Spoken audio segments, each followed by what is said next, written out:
This podcast is brought to you by Carvana. Car shopping shouldn't feel like preparing for a marathon of paperwork. That's why Carvana makes buying and financing your car easy. From start to finish, search thousands of vehicles with great prices. All online, all on your time. And when you're ready, your new car shows up right at your door. It doesn't get better than that. Buy your car the easy way. On Carvana. Delivery fees may apply. Thanks for listening to The Rest is History. For bonus episodes, early access, ad-free listening, and access to our chat community, please sign up at restishistorypod.com. Or, if you're listening on the Apple Podcasts app, you can subscribe within the app in just a few clicks.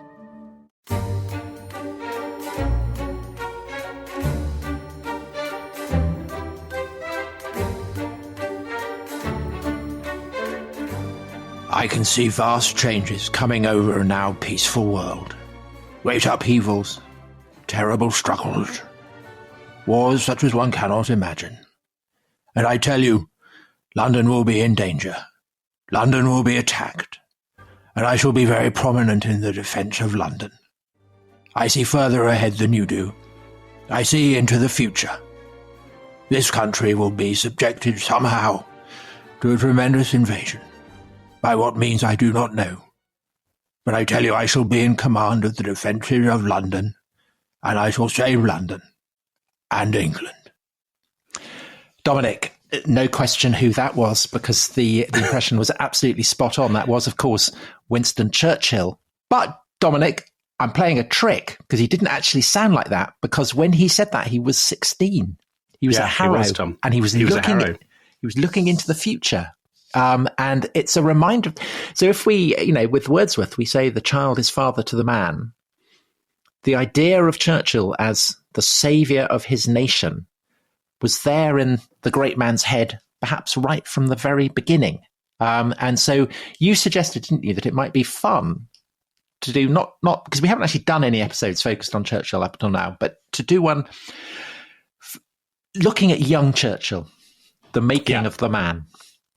Yes, Tom. So that was 1891, the summer of 1891, and Churchill was at Harrow. He had gone to chapel. It's a funny story. He'd gone to chapel, evensong, and he and his friend Merland Evans, who went on to become a diplomat, they went back to their boarding house, and they were just sort of messing around as teenagers are, just chatting, and they talk about what they're going to do when they grow up. And I think Merland Evans says, well, I'll probably be a diplomat like my father. And Churchill, as your uncanny impersonation captures, basically said, I'm going to save the world. Save the empire. And of course, if it was anybody else, well, if it was anybody, you would say what a demented and incredibly bumptious thing and ludicrous thing for a teenage boy. But it was very well. I mean, there's a lot of bumptiousness in Churchill's story, isn't there? But it's not just the bumptiousness; it's also the slight faith in the supernatural, the sense of a kind of destiny. A sense of the weird, as the Anglo-Saxons might put it, because he was interested in the idea that the future could be foretold. Because a few years later, in 1898, he gets taken by his aunt to see a woman called Mrs. Charlotte Robinson, who apparently was the most famous palm reader of the day. So what did Mrs. Robinson discover? I will save the empire. So Churchill, right from the beginning, has a sense of his own destiny, that he's destined for great things. And when he goes off on campaign, when bullets are pinging around him, when he's performing, frankly, insane feats of courage and bravery, he seems to do it almost in the consciousness that he is fated to survive, that he could not have been born simply to be snuffed out, in some obscure skirmish on the northwest frontier, that he has been born and is living for some great purpose. And he does seem to have taken that relatively seriously, doesn't he? Oh, he definitely thinks that his life is a great drama. So Andrew Roberts' biography, the most recent biography, is sort of the theme of it is this idea. It sort of takes its cue from these famous words that Churchill writes after he became prime minister. So in the summer of 1940, when Britain is at its lowest ebb in the Second World War, facing apparent Nazi invasion and so on.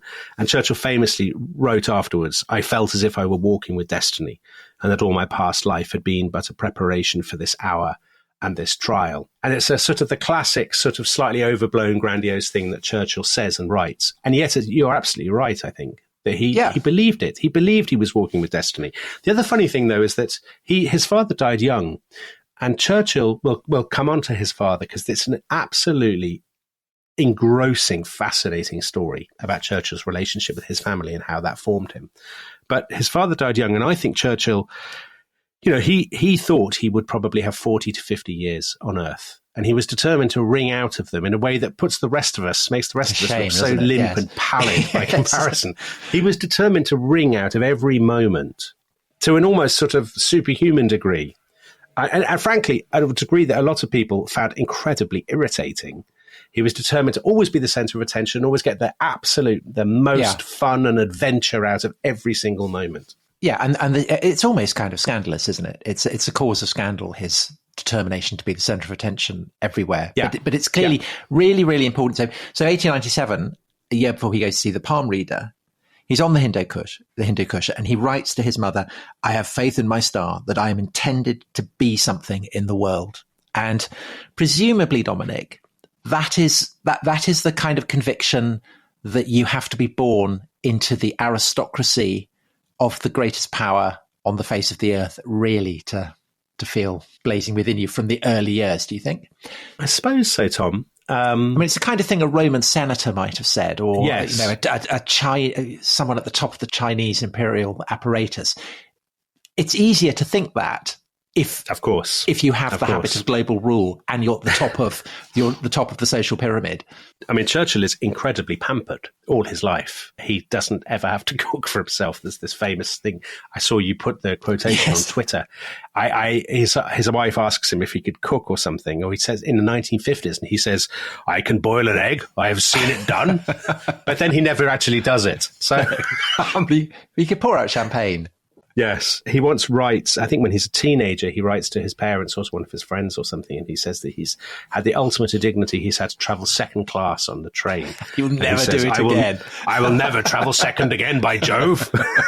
So you're absolutely right. He's completely spoiled. And, well, he is and he isn't. We should come on to, because when you tell the life story of Churchill, the young Churchill, one of the nice things about it is we don't have to get into all the controversies that attend his later years yet, because they're far around the corner. But also, that life story is actually, in many ways, it seems like it's going to be the narrative of somebody who ends up terribly disturbed or an utter failure, because he has actually a pretty awful family sort of upbringing. His parents treat him abysmally. And I always think the story of Churchill, I don't think apart from maybe General Gordon, I don't think I've had as much fun researching a subject for the rest is history as I did with this. It is fun, isn't it? He is such an ebullient character. He's also conscious of himself as a character. So his book, My Early Life, is an absolutely wonderful read. And if listeners, if they take anything from this podcast, you can read it online. It's funny. It's one of the great autobiographies, actually. Yeah. I think one of the most enjoyable autobiographies. Well, it's... So when he was at Harrow, he was addicted to tales of daring do, Rider Haggard and all that kind of stuff. And in a way, he goes out and he leads that kind of life. And Conan Doyle, who was a war correspondent with him in South Africa, not as well paid as Churchill, because Churchill by that point was the best paid war correspondent probably in the world. But he said that of Churchill's prose that it was the most masterly. And that ability of Churchill, not just to write an adventure story, but to situate himself in the center of it, is pretty unique, I think. Yeah. I mean, really, maybe Caesar? Right. Nobody else, really. Yes, for people who hate Churchill, it must be very annoying that he's such a good writer, as well as his life contains so many episodes of conspicuous courage. It's impossible to dislike him after reading My Early Life and all these stories. You said the controversy is part. I mean, one of the things, of course, that has made Churchill controversial is that he's an unabashed apologist for the empire. I mean, he loves the empire. He loves everything about it. And what he loves about the empire is the kind of thing that enthused people in the 1890s and the 1900s. So in other words, it's not about tariffs or imperial preference or all the kind of, the economic side of it. It's the dash, it's the colour, it's the kind of thing that James Morris, who then became Jan Morris, wrote about in her great trilogy about the British Empire. It's the colour, it's the swagger of it, it's the fun of it. And when I say the fun of it, it's the fun of it if you are a British adventurer surviving endless scrapes and then coming back and being able to write it up. And that, I think, is what Churchill is all about. He sees it as a playground, I think, as a colossal playground where he can go and have adventures at the drop of a hat. It's a kind of computer game, a real computer game. That kind of thing where you go from level to level and you have adventure after adventure. It's that kind of thing, I think. So there are all these episodes to come, which we will turn to. So he goes to Cuba, he goes to the Northwest frontier, he goes to the Sudan. I mean, that's an incredible story. And then, of course, South Africa, when he's taken prisoner and he escapes from the Boer. Well, actually, also, it's like Flashman, isn't it? It's like it's the way that Flashman pops up in, every major campaign going. For a brief period, Churchill is at the heart of every imperial adventure that there is. I mean, it's astonishing. And I'm going to confess, Dominic, that I have never read a straight biography of Churchill. Just kind of, and it's a terrible thing to admit, but it's a bit like people who say they've never listened to a Beatles album all the way through because it's ubiquitous. It's ubiquitous. So I kind of had a vague sense of the story. But like you, I found this just riotously entertaining, and I had no idea. Well, at least I hadn't fully understood just how dramatic a story this is. Yeah. It really is brilliant. And I think the comparison with General Gordon is exact, except that General Gordon was a much more austere, serious, self-contained figure, whereas Churchill, it was none of those things. Well, Churchill has two things, I think, which will really come out in this story. One is he really does, even if you despise Churchill, you despise the empire, you despise everything he stood for, he has an absolutely tremendous sense of humour. And he's very aware of himself as a comic character. Yeah. As well as a heroic one. So I think that's one thing. But he also has this enormous generosity of spirit, actually. So the way he talks about his adversaries, we'll come on to this, in the Northwest frontier, or on the Northwest frontier, in the Sudan, there is a sort of, I know it's a terrible cliche, there is an irrepressible humanity to him. He never demonizes the people he's sort of shooting at. In fact, he often says what tremendously noble opponents they are, all this kind of thing, which makes him a very endearing character, I think, to read about. So, should we start at the beginning, Tom? Yes, and I suppose at the beginning really is John Churchill, who becomes the first Duke of Marlborough. Would you say? Yeah, I suppose so, because he's the great model for Churchill. He's his ancestor. It's very important to Churchill that he's descended from Marlborough. In the TV film The Gathering Storm, where Albert Finney played Churchill, so it's about Churchill in the 1930s, about 20 years ago. Lovely film, actually. That starts with Churchill having a vision of Marlborough at the Battle of Blenheim. So having won the Battle of Blenheim in 1704, Churchill's great ancestor, the Duke of Marlborough, was rewarded with Blenheim Palace, the most magnificent house in England, if not perhaps in Europe. Do you know what he wrote on the evening of the Battle of Blenheim in his diary? No. He wrote, "Won the Battle of Blenheim," which is one of my favourite ever diary entries. So he was already conscious of it being the Battle of Blenheim. Yeah, he was. Well, because he named it, because he'd won it, so he had the right to name it. So we should just say, shouldn't we, that this is part of a European land war in which the British land forces win a succession of astonishing victories, almost entirely due to the generalship of John Churchill, who becomes the Duke of Marlborough. And he gets given this enormous house, kind of Versailles of England, Blenheim Palace. Yeah. And this, in due course, is where Churchill will be born. Right, exactly. So it's 1874. It's the 30th of November, 1874, 1:30 in the morning. It's in a ground floor room. His mother is an American socialite called Jenny Jerome. And his father is Lord Randolph Churchill, who is a younger son of the Duke of Marlborough. And do you know where they met? I do. And I thought you would love this detail. So they met. No, you tell me. You tell us, Tom, because I know it means a lot to you. So they met at the yachting regatta at Cowes. And one can only assume that both of them were wearing the correct footwear, because it was a whirlwind romance, wasn't it? It was a genuine passion of the heart. Lord Randolph, who was a young Tory politician, kind of up-and-coming Tory populist politician. But second son, so that's a key detail. Exactly. He proposed after 3 days to Jenny Jerome. So it's a genuine love match. And actually in later life, when people were rude about Churchill's parents, even after they were dead, Churchill sued them. Churchill sued them for libel. Somebody described him in 1937 as the first fruit of the first famous snob dollar marriage. And Churchill was outraged and won £500 in damages from the publishers because he said it had been a genuine love match. And it was very important to him that he thought his parents, we'll come on to the extraordinary sentimental romanticization that Churchill does of his parents, who were both absolutely terrible people. Yes, they really were. But I mean, it's the force of that criticism that so upset Churchill was that it becomes a cliche, doesn't it? It becomes a kind of stereotype of the impoverished English aristocrat marrying up with the daughter of some American plutocrat.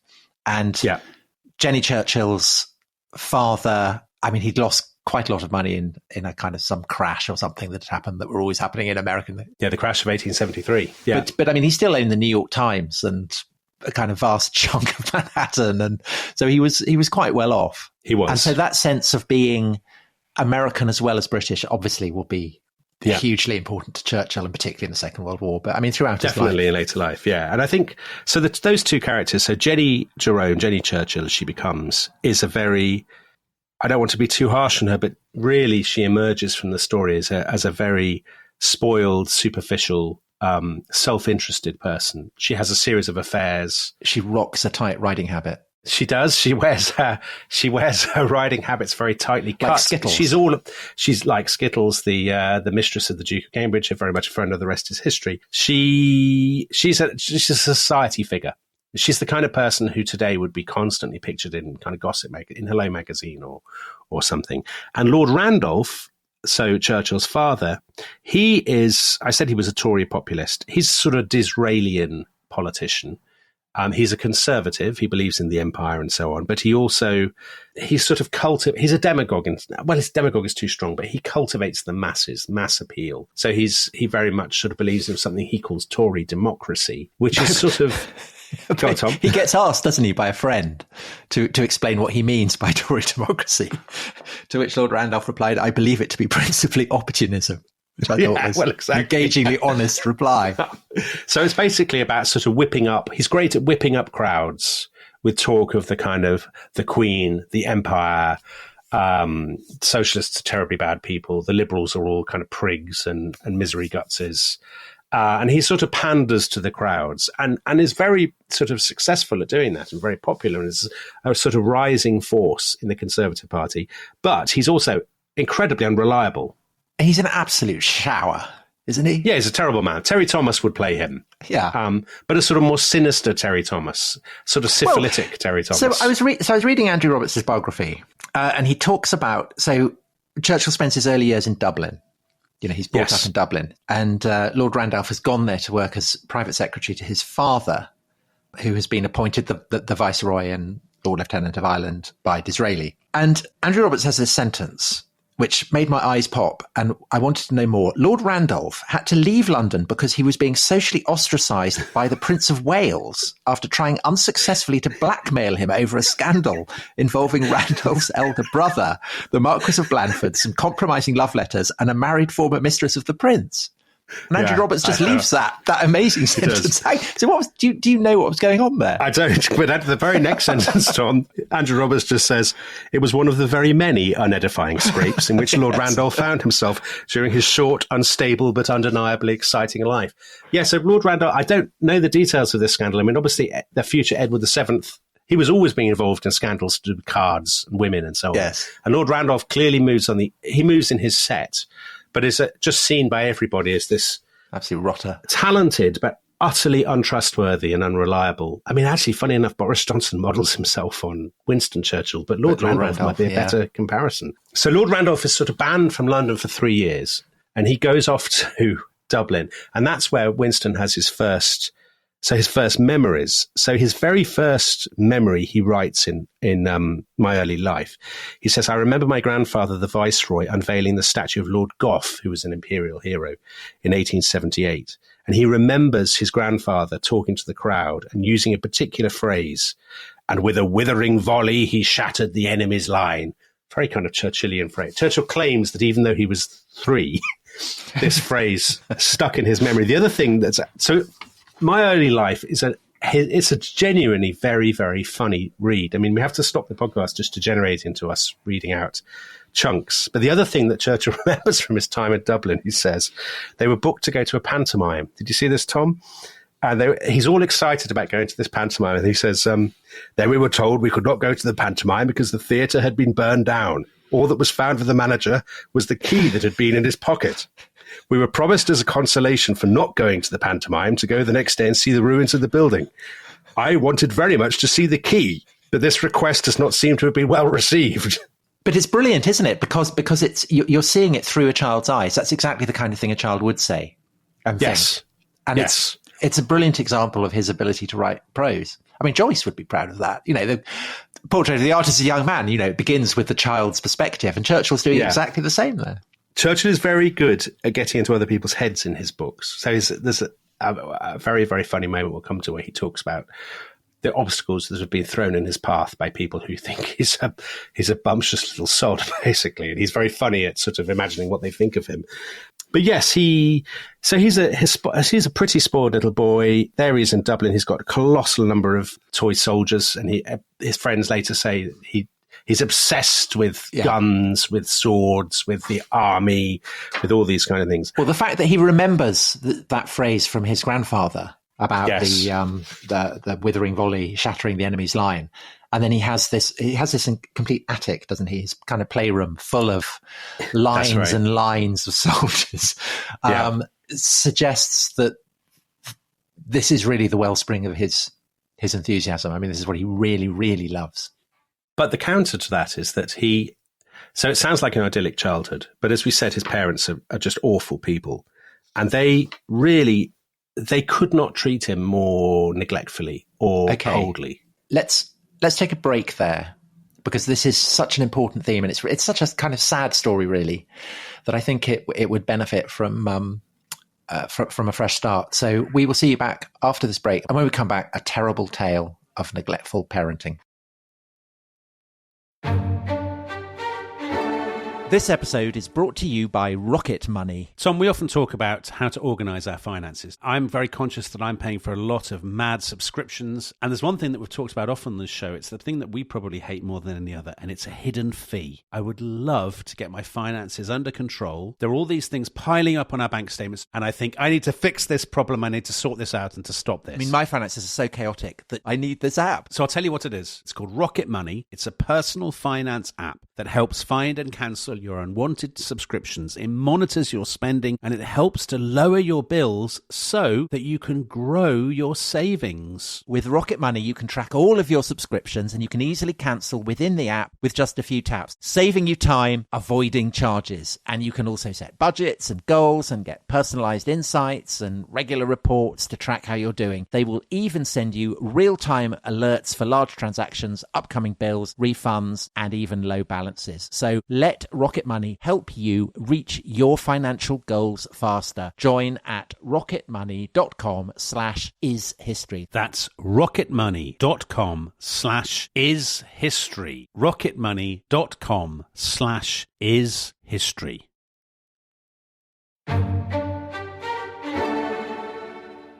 This episode of The Rest is History is sponsored by Unheard, the online magazine where you can read some of British journalism's most brilliant and original thinkers, like me. And as our subject today is the young Winston Churchill, why not check out Will Lloyd's piece about the Churchill Factor, a biography of the great man by one Boris Johnson, whatever happened to him. Will says, the point of the Churchill Factor, to kick enough biographical sand in people's eyes until, when they looked up, they could no longer see where Churchill started and Johnson ended. Churchill's distractors, says Johnson, are snobbish and a teensy bit jealous, like Johnson's. Churchill's writing was a way of dramatising and publicising himself, like Johnson's. Churchill's disloyalty to party colleagues was magnificent, like Johnson's. It becomes absurd. In habits, Churchill, and I can't find another biographer who's made this claim, superficially resembled a Bertie Wooster figure, just like Johnson. Now, as ever, if you like the sound of that, a special offer awaits listeners of The Rest is History for their daily hit of world-class writing. You get the first 10 weeks free, and thereafter it will be just £1 a week, which is pretty much nothing, for an Unheard subscription. So if you want to take them up on that splendid, unmissable, once-in-a-lifetime offer, then go to unheard.com/rest. That's unherd.com/rest.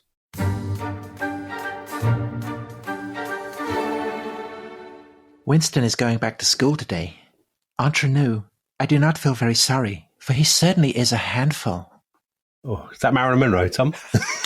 That was Jenny Churchill. That was Winston Churchill's mother. She spoke exactly like that. Right. I assume actually she probably spoke in a pretty posh English accent, wouldn't she? She'd be like Catherine Hepburn, I imagine. You know, that sort of mid-Atlantic kind of slightly aristocratic kind of voice. But I imagine after, 20 years hanging out with Prince of Wales, she would that's right, probably have sounded pretty Downton Abbey. Yeah, so that's she's very much taken on the traditional upper class British attitude to children, which is basically to have nothing to do with them and pack them off to boarding schools as soon as possible, which was very much Churchill's fate. And this was absolutely standard behaviour. I mean, this is what every upper class parent would do. It was, but the behaviour of Churchill's parents are exceptional, even by the standards of the age, would you say? I definitely think that it's exceptional. So yes, you're absolutely right. Lots of aristocratic children were packed off to boarding school, but that doesn't mean that their parents didn't show them interest and affection outside that. What happens to Churchill is his parents show him absolutely no affection and interest at all. In fact, quite the reverse. They constantly tell him that he's a failure, that he's an annoyance, that he's an intrusion. I mean, they really bully him, actually. I mean, there's no other way of describing it. I mean, to give a couple of examples. I mean, he says he worships his parents. He idolized his father, Lord Randolph. All his life, he dreamed of emulating his father and making his father proud. He has a dream of his father coming to see him in the war, in the Second World War or something like that. It's actually an incredible story. He's having dinner with his daughter and his son, and there's a spare chair. And his daughter says to Churchill, if you could have anyone in that chair right now, who would you have? Thinking he's going to say Napoleon or Julius Caesar or whatever. And he says, oh, obviously my father. And that is then the cue for him to say he had a dream about his father recently in which his father visited him as a ghost. And his family persuaded him to write this down and turn it into a little story, which he did, but he never published it. It was kept within the family. And in the dream, Lord Randolph comes to visit Churchill, and every time Churchill tries to tell him what he's done, what he's achieved, he did save the empire, he was prime minister, his father interrupts him and says, oh, you're a total failure, I'll never talk about politics with you don't know anything about it. And then just as Churchill is poised to tell him what he's actually achieved in his life, his father vanishes, and he never gets the chance. Wow. And of course there's an element of sort of self-mythologizing in this story, but it clearly speaks to a deep sort of lack at the heart of Churchill. I mean, Churchill says at one point, in another occasion, he's having dinner with his son Randolph, named after his father, in the 1930s. And at the end of the dinner, Churchill said to his son, we have this evening had a longer period of continuous conversation together than the total which I had with my father in the whole course of his life. So they never really talked together. His mother, he worshipped his mother. He said, in my early life, he says, my mother seemed to me a fairy princess, a radiant being possessed of limitless riches and power. She shone for me like the evening star. I loved her dearly, but at a distance. And that at a distance. So when they sent him off to school, they take no interest in him. They don't answer his letters. Andrew Roberts, again, in his biography, he's gone through her diaries. In 1882, in the first 7 months of 1882, she sees her children 13 times. She goes shopping 11 times. She goes painting 25 times. She has lunch with her friend, Lady Blanche Hosier, 26 times. She has tea with the Conservative MP, Arthur Balfour, 10 times. She goes out to parties literally every single night. But in all this period, she barely ever sees her children. And when she does, she resents it. And she'll often write them letters saying, stop asking to see me. Stop asking to come home at Christmas. All these kinds of things. Right. So that's bad. But you've talked about them bullying young Winston. Yeah.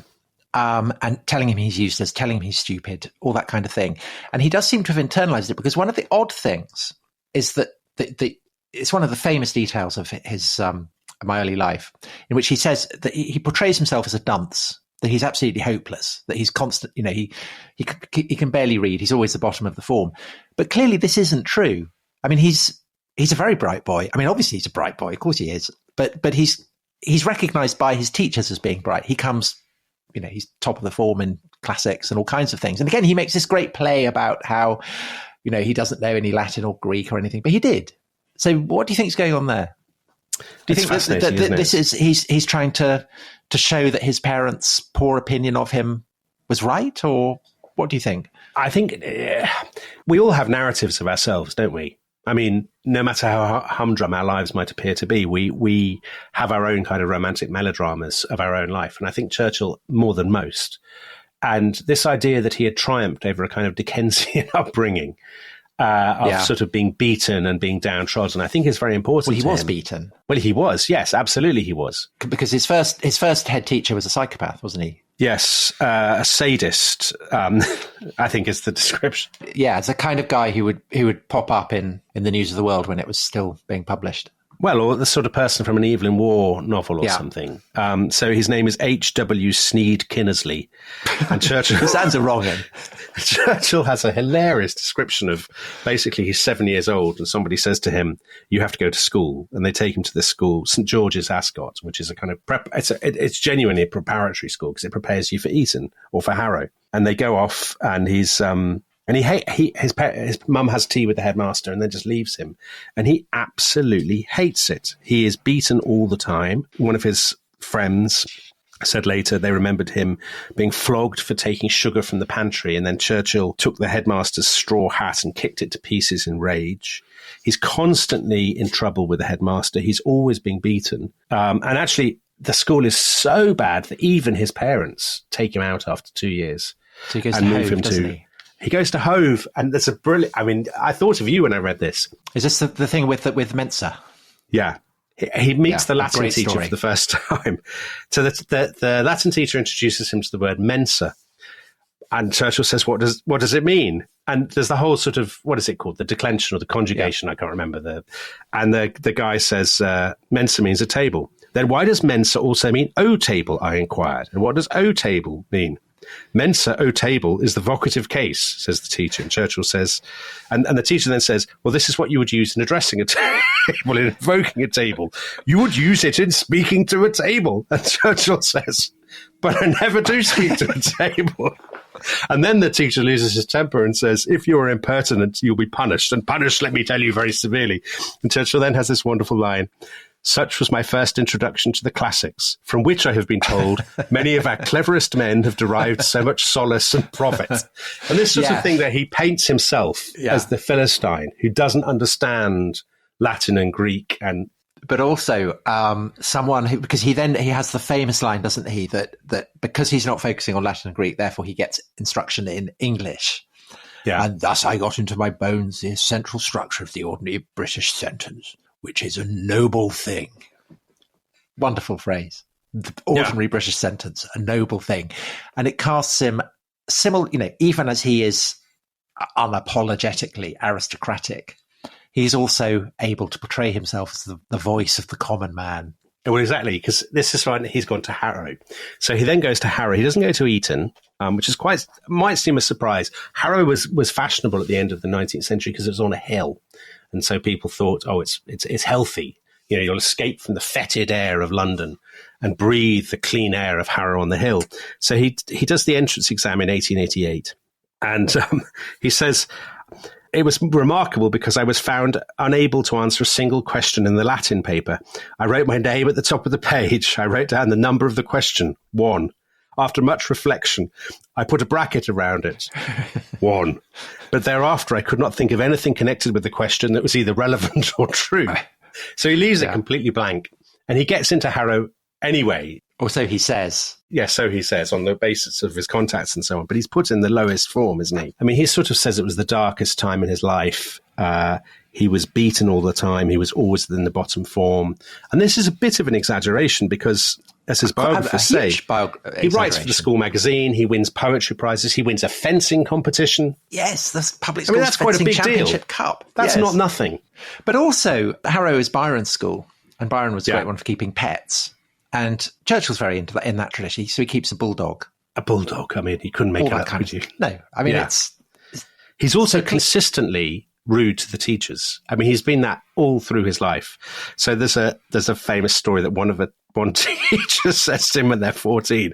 He says, "I don't know what to do with you boys." And Churchill shouts out, "Teach us, sir."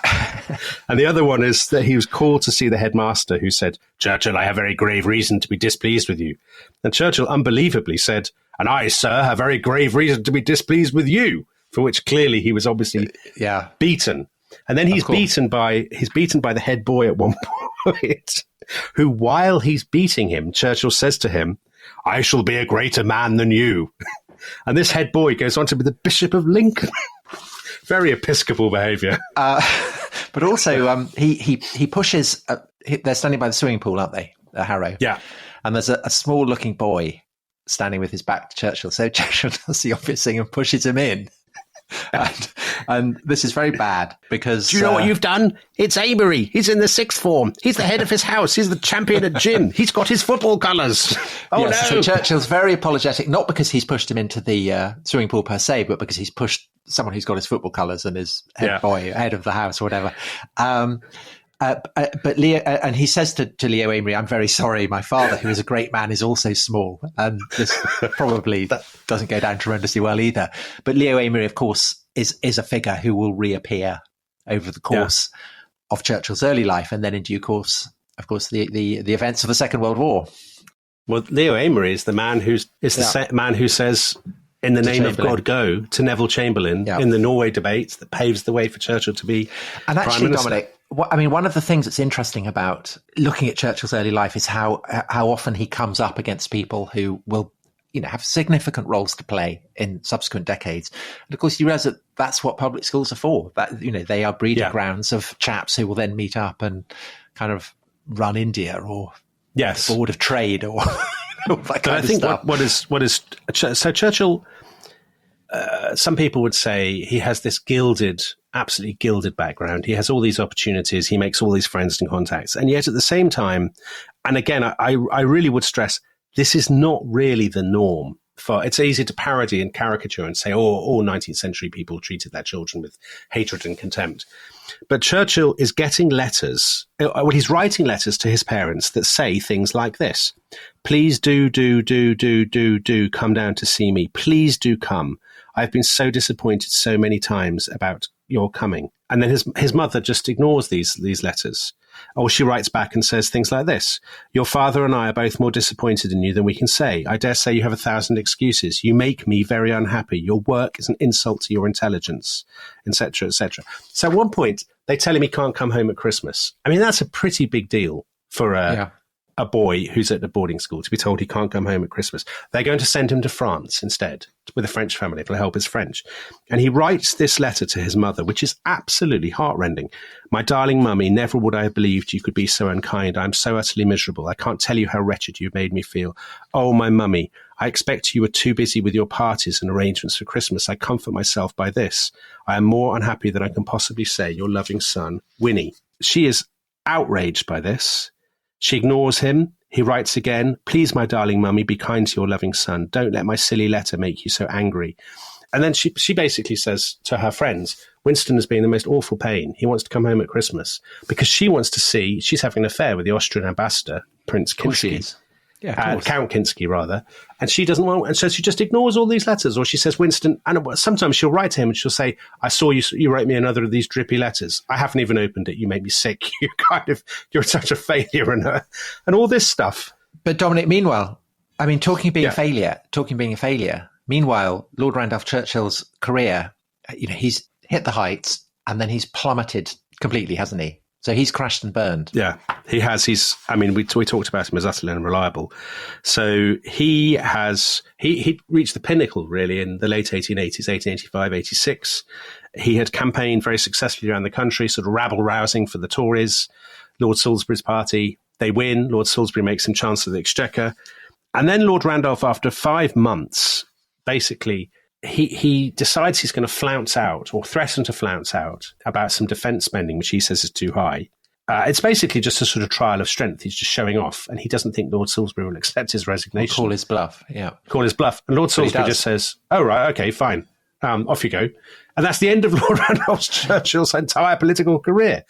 He just ludicrously shot himself in the foot. And from that point onwards, he goes into this terrible decline. Which I had always thought was syphilis, but it seems may not be.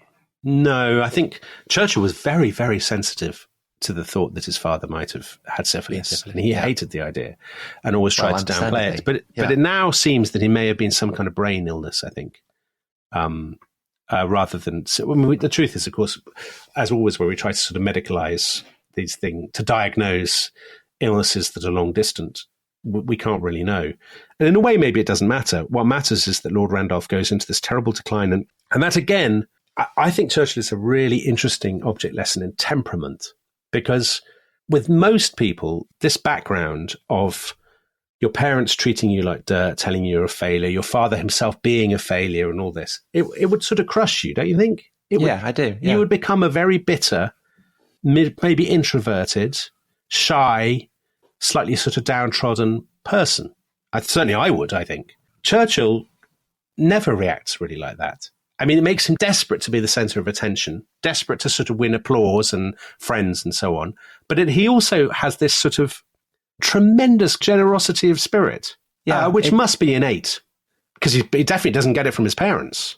Well, maybe he gets it from his beloved nanny, who he calls, unbelievably calls a woomie. He calls her womb or woomany. Yes. It's very Freudian, isn't it, Tom? I mean, it couldn't be more Freudian. And he absolutely loves her. And she's from Kent, or she has family in Kent. I can't remember which. And she's always telling him Kent is so beautiful. And of course, Churchill ends up with a house in Kent, Chartwell, and becomes obsessed with kind of Kent and the Garden of England and stuff. He invites her to Harrow, walks around with her, devoted to her. And he's mocked by the other boys for walking around in the street arm in arm with his former nanny.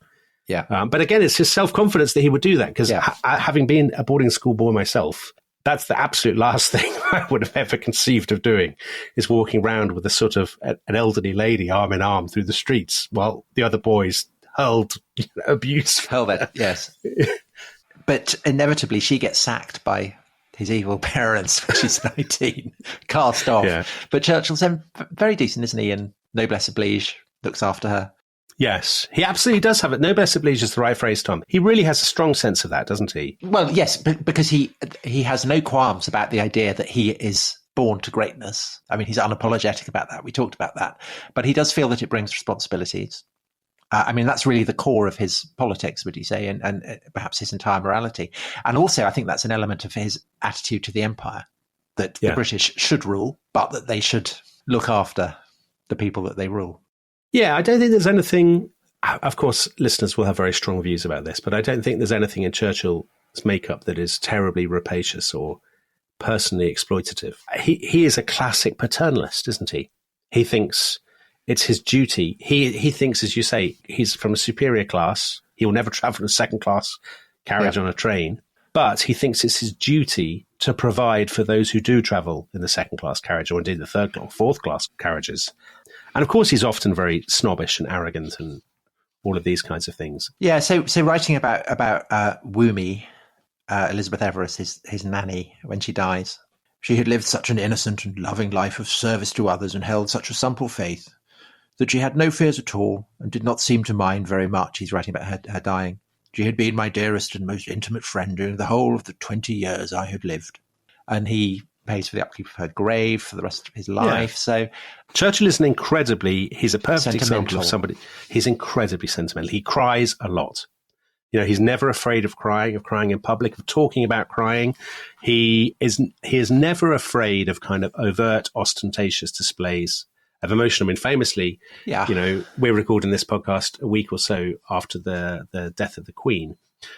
Churchill would burst into tears when he saw her portrait when she became queen in the 1950s. He's a kind of hardened political campaigner. His emotions are incredibly vivid, and he paints them in very, very bright colours. And I guess had he lived a less flamboyant, dramatic, heroic life, it would look ridiculous. Yeah, but he leads a life that is equal to the bright colours in which he paints his own emotions. Exactly. And he's insanely brave as well. I mean, he seems to take risks purely for the sake of it. So he leaves Harrow. Yeah. And in January 1893, he goes to stay with some cousins at Wimborne. And just for the fun of it, he jumps off a footbridge. Oh, yeah. And he assumes, there are kind of branches of trees underneath and that they will break his fall. But they don't break his fall. And it's about 30 feet or something. And there's a kind of hard road underneath. And, it's insane. He kind of ruptures his kidney. He breaks a bone in his back. And they only find that out in, when he has an X-ray in the 50s. And it's also pointless, but so kind of Tiggerish. Oh, here's a bridge. I'll jump off it just for fun. He's very Tiggerish. There are so many incidents like that, aren't there? In his the next sort of 10 years of his life, he's always falling off boats, almost drowning, leaping off this. He plays a lot of polo and is always being injured and so on. He is very physically brave. I suppose he feels he has to be, to some extent, because he already thinks of himself as a character in an imperial drama. So he's determined to go to Sandhurst to join the army. Politics is always at the back of his mind because he idolizes his father. He's seen his father in the House of Commons. He's met a lot of politicians. But the army seems the obvious kind of stepping stone. He's sung all the patriotic songs at Harrow. He absolutely has a faith in the empire and his sort of part. And he takes the Sandhurst exam. The first 2 times he fails to get in. So this is the great military training college, the officers' college. And is Lord Randolph Churchill supportive when his son fails? No, well, this is the thing. So Churchill passes on his 3rd attempt, but he doesn't get into the infantry. So perhaps slightly counterintuitively for people who don't know much about the British Army, it's the infantry regiments that are the more prestigious. So the Guards regiments, for example. But Churchill gets into the cavalry, and he came 95th out of 389. I mean, that's not terrible. Bad. That's not bad at all. And this is what his father wrote to him. So Churchill reproduced some of this letter in My Early Life, but he didn't reproduce the whole letter verbatim, probably because he says it's one of the most damning things he'd ever read about himself. And it may be because he's so cut and hurt by it. His father said, "You appear to be much pleased that you've got into Sandhurst. The first extremely discreditable failure of your performance was missing the infantry, for in that failure is demonstrated beyond refutation your slovenly, happy-go-lucky, harum-scarum style of work for which you have been distinguished at your different schools. Never have I received a really good report of your conduct in your work from any master or tutor. Always behindhand, never advancing in your class, incessant complaints of total want of application." He goes on and on like this. "I no longer attach the slightest weight to anything you may say about your own accomplishments and exploits. Make this position indelibly impressed in your mind, that if your conduct and action is similar to what it has been in the other establishments, then my responsibility for you is over. If you cannot prevent yourself from leading the idle, useless, unprofitable life that you have had during your school days, you will become a mere social wastrel, one of hundreds of public school failures, and you will degenerate into a shabby, unhappy, and futile existence. And if that is so, you will have to bear all the blame for such misfortunes yourself. Your affectionate father, Randolph Spencer Churchill." I think imagine getting that letter from your dad. Well, I think if there are any parents listening with children who get school reports, there's an absolute model of how to respond there. Yeah. And your child too can grow up to be like Winston Churchill. Because, as you say, he gets this kicking, these repeated kickings from the man that he hero worships more than any other. And instead of embittering him, it just seems to make him more and more determined that he's going to prove himself. And essentially he wants to prove himself through insane displays of courage and bravery that in turn will make a name for himself and will then enable him to get ahead in Parliament and become a great man. I mean, that's would you say that I'm maybe being a bit reductionist there, but that essentially is his life plan. His plan is to have adventures. Churchill has read, King Solomon's Mines. He has read all the imperial stories. He loves them.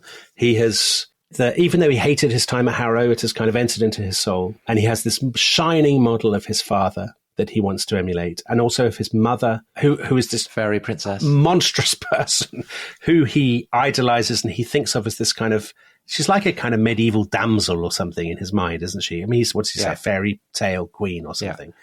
And he's desperate to impress her. And as you say, he has this dream that he will do it by performing acts of immense physical courage for the empire and then becoming a politician. And the incredible thing is that he does it. Right. So I think we should take a break at this point. He has, he's left school. He's gone to Sandhurst. He graduates from Sandhurst pretty well. He comes 20th, doesn't he? Out of, I can't remember how many, but I mean, you know. Yeah, 20th out of 130. That's pretty good. Again, pretty good. He's shown himself to be good at riding and polo and all the essential qualifications to be a British officer. And in a sense, the world is now his oyster because he can go out and have these adventures and prove himself. And in the second part of our epic survey of the life of young Churchill, we will we'll see what he gets up to. We'll find ourselves in Cuba, won't we, Tom? We'll find ourselves in Cuba, we'll find ourselves on the northwest frontier, and we'll find ourselves in the Sudan. So loads to look forward to. We'll be back with part 2 on Thursday, and then we'll be back again next Monday for the final concluding episode in this epic Young Churchill trilogy. Now, if you simply can't wait till then to hear the rest of the series, all 3 episodes are available right now to, you guessed it, members of the Rest is History Club. Now, if you'd like to become a member and indeed a friend of the show, then just head to restishistorypod.com to sign up. Goodbye. Bye-bye.